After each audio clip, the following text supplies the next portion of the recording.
Coastal Kannada ವೀಕ್ಷಿಸುತ್ತಿರುವ ಎಲ್ಲ ಸ್ನೇಹಿತರಿಗೂ ನಮಸ್ಕಾರ. ಕೋಸ್ಟಲ್ ಕನ್ನಡದ ಮತ್ತೊಂದು ವಿಡಿಯೋಗೆ ಸ್ವಾಗತ. ಇವತ್ತಿನ ವಿಡಿಯೋದಲ್ಲಿ ನಾವು ನಿಮಗೆ ಕೆಡಿ ಸಿನಿಮಾ ರಾಜಧಾನಿಯ ಯಾವೆಲ್ಲ ಪರಭಾಷಾ ಸೆಂಟರ್ಗಳಲ್ಲಿ ಅಬ್ಬರಿಸ್ತಾ ಇದೆ, ಹಾಗೆ ಈ ಸಿನಿಮಾಗೆ ಎಷ್ಟು ಪ್ರದರ್ಶನವನ್ನ ಅಲ್ಲಿ ನೀಡಲಾಗಿದೆ ಅನ್ನೋದ್ರ ಬಗ್ಗೆ ಒಂದಿಷ್ಟು ಮಾಹಿತಿ, ಒಂದಿಷ್ಟು ಅಪ್ಡೇಟ್ಸ್ಗಳನ್ನ ನಿಮ್ಮ ಮುಂದೆ ನಾವು ಪ್ರಸ್ತುತಪಡಿಸ್ತಾ ಇದ್ದೀವಿ. ಮೊದಲಿಗೆ ನೋಡಿ, ಸಂಧ್ಯಾ ಚಿತ್ರಮಂದಿರ ಮಡಿವಾಳದಲ್ಲಿದೆ. ಇತ್ತೀಚೆಗಷ್ಟೇ ರಿನಿವೇಶನ್ ಆಗಿದೆ. ಇಲ್ಲಿ ಮಧ್ಯಾಹ್ನ 1 ಗಂಟೆ ಆಗಿ ರಾತ್ರಿ 7 ಗಂಟೆ ಪ್ರದರ್ಶನ. ಇದು ಪರಭಾಷಾ ಸೆಂಟರ್. ಪರಭಾಷಾ ಸೆಂಟರ್ ಅನ್ನೋದಕ್ಕಿಂತ ತೆಲುಗು ಸೆಂಟರ್ ಅಂತಲೇ ಹೇಳಬೇಕು.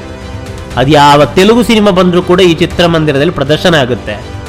ಇತ್ತೀಚೆಗಷ್ಟೇ ಒಂದಿಷ್ಟು ಗಲಾಟೆಗಳು ನಡೆದಿತ್ತು. ಪವನ್ ಕಲ್ಯಾಣ್ ಅವರ ಸಿನಿಮಾ ರಿಲೀಸ್ ಆಗುವಂಥ ಸಂದರ್ಭದಲ್ಲಿ ಬಹುದೊಡ್ಡ ಮಟ್ಟದಲ್ಲಿ ಕ್ರೇಜಿ ಚಿತ್ರಮಂದಿರದಲ್ಲಿ ಇರುತ್ತೆ. ಇಲ್ಲಿ ನೋಡಿ, ತಿರುಮಲ ಇದು ಕೂಡ ಅಷ್ಟೇ. ಇಲ್ಲಿ ಎಲ್ಲಾ ಭಾಷಾ ಸಿನಿಮಾಗಳನ್ನು ಪ್ರದರ್ಶನ ಮಾಡ್ತಾರೆ.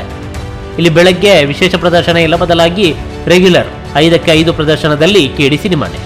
ನೋಡಿ, ಸ್ವಾಗಶಂಕರ್ನ ಚಿತ್ರಮಂದಿರ ಪ್ರಪಂಚದ ಅತಿ ದೊಡ್ಡ LED ಪರದೆ ಮೂಲಕ ಇಲ್ಲಿ ಸಿನಿಮಾವನ್ನು ಪ್ರದರ್ಶನ ಮಾಡಲಾಗುತ್ತೆ. ಬೆಳಗ್ಗೆ 6:30ಕ್ಕೆ ಮೊದಲ ಪ್ರದರ್ಶನ, ಅದಾದ ಬಳಿಕ 10:30, 1:15 ಹಾಗೆ ರಾತ್ರಿ 7:30. ಒಟ್ಟಿಲಿ ದಿನ 5 ಪ್ರದರ್ಶನಗಳಿದೆ ರೆಗ್ಯುಲರ್ ಆಗಿ. ಈ 6 ಪ್ರದರ್ಶನ ಬಿಟ್ಟು ಹಾಕಿ. ಈ ರೆಗ್ಯುಲರ್ ಪ್ರದರ್ಶನದಲ್ಲಿ 3 ಪ್ರದರ್ಶನವನ್ನ ಶಂಕರ್ನಾಗ್ ಚಿತ್ರಮಂದಿರದಲ್ಲಿ ಕೆಡಿ ಸಿನಿಮಾಗೆ ನೀಡಿದ್ದಾರೆ.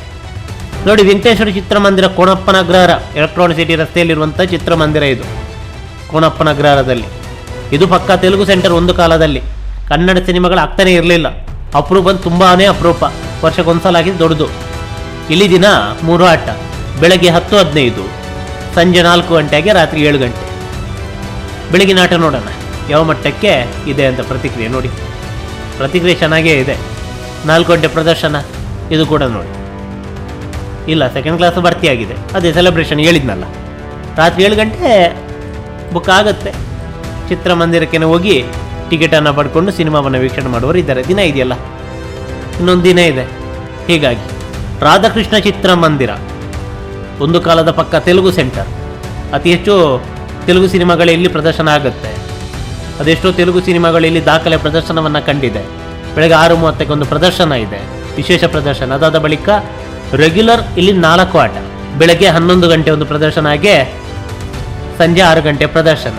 ಈ ಮಧ್ಯದಲ್ಲಿ ಒಂದು ಮಧ್ಯಾಹ್ನದ 2 ಗಂಟೆ ಪ್ರದರ್ಶನ ಇದೆ, ರಾತ್ರಿ 9 ಗಂಟೆ ಪ್ರದರ್ಶನ ಇದೆ. ಅಲ್ಲಿ ಬೇರೆ ಸಿನಿಮಾದ ಪ್ರದರ್ಶನ ಆಗುತ್ತೆ, ಅಥವಾ ಈ ಸಿನಿಮಾಗೇನೆ ಪ್ರದರ್ಶನ ಕೊಡುವಂಥ ಸಾಧ್ಯತೆ ಇದೆ. ಒಟ್ಟಾರೆಯಾಗಿ ಇಲ್ಲಿ ಬೆಳಗ್ಗೆ 6:30ಕ್ಕೆ ಒಂದು ಪ್ರದರ್ಶನ. ನೋಡಿ, ರೇಣುಕಾ ಪ್ರಸನ್ನ ಇದು ತೆಲುಗು ಸೆಂಟರ್.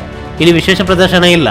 ಬೆಳಗ್ಗೆ 11:30ಕ್ಕೆ ಒಂದು ಪ್ರದರ್ಶನ ಫಾಸ್ಟ್ ಫೀಲಿಂಗ್ ಅಲ್ಲಿ ಇದೆ. ಅದಾದ ಬಳಿಕ ರೆಗ್ಯುಲರ್ 3 ಪ್ರದರ್ಶನ, 2:30, 5:30, ರಾತ್ರಿ 8:30. ಮಾನಸ ಕೋಣನಕುಂಟೆ ಇದು ಕೂಡ ಅಷ್ಟೇ ತೆಲುಗು ಸೆಂಟರ್. ಇದು 6:30ಕ್ಕೆ ಇಲ್ಲಿ ವಿಶೇಷ ಪ್ರದರ್ಶನ ಆಲ್ಮೋಸ್ಟ್ ಫುಲ್ ಆಗ್ತಾ ಇದೆ. ಅದಾದ ಬಳಿಕ 10 ಗಂಟೆ, 4 ಗಂಟೆ ಆಗಿ ರಾತ್ರಿ 10:10. ಇಲ್ಲಿ ಮಧ್ಯಾಹ್ನ ಒಂದು ಪ್ರದರ್ಶನ ಇದೆ, ಮಧ್ಯಾಹ್ನದ್ದು. ಅದು ಯಾವ ಸಿನಿಮಾ ಕೊಟ್ಟಿದ್ದಾರೆ ಗೊತ್ತಿಲ್ಲ. ಒಟ್ಟಿನಲ್ಲಿ ಕೆಡಿ ಸಿನಿಮಾಗೆ ಭರ್ಜರಿಯಾದಂಥ ಚಿತ್ರಮಂದಿರಗಳು, ಭರ್ಜರಿಯಾದಂಥ ಪ್ರದರ್ಶನಗಳು ಸಿಕ್ಕಿವೆ. ಈ ಪೈಕಿ ಪರಭಾಷಾ ಸೆಂಟರ್ಗಳು ಕೂಡ ಈ ಸಿನಿಮಾಗೆ ರೆಡ್ ಕಾರ್ಪೆಟ್ ಅನ್ನು ಹಾಕಿದ್ದಾರೆ. ಅಲ್ಲೂ ಕೂಡ ಹೌಸ್ಫುಲ್ ಪ್ರದರ್ಶನಕ್ಕೆ ಬೆರಳೆಣಿಕೆ ಟಿಕೆಟ್ಗಳು ಬುಕ್ ಆಗೋದಷ್ಟೇ ಬಾಕಿ. ಹೌಸ್ಫುಲ್ ಆಗೇ ಆಗುತ್ತೆ. ಈ ಸಿನಿಮಾ ಕನ್ನಡ ಚಿತ್ರರಂಗದಲ್ಲಿ ಹೊಸ ದಾಖಲೆಯನ್ನ ಬರೆಯುತ್ತೆ. ಅದೇನಿರಲಿ, ನಮ್ಮ ಕನ್ನಡ ಸಿನಿಮಾ ಭರ್ಜರಿಗೆ ಪ್ರದರ್ಶನವನ್ನ ಕಂಡು ದಾಖಲೆ ಮೇಲೆ ದಾಖಲೆ ಬರೆದು ಹೊಸ ಇತಿಹಾಸವನ್ನು ನಿರ್ಮಿಸಲಿ ಅನ್ನೋದೇ ನಮ್ಮ ಆಶಯ. ನಮಸ್ಕಾರ.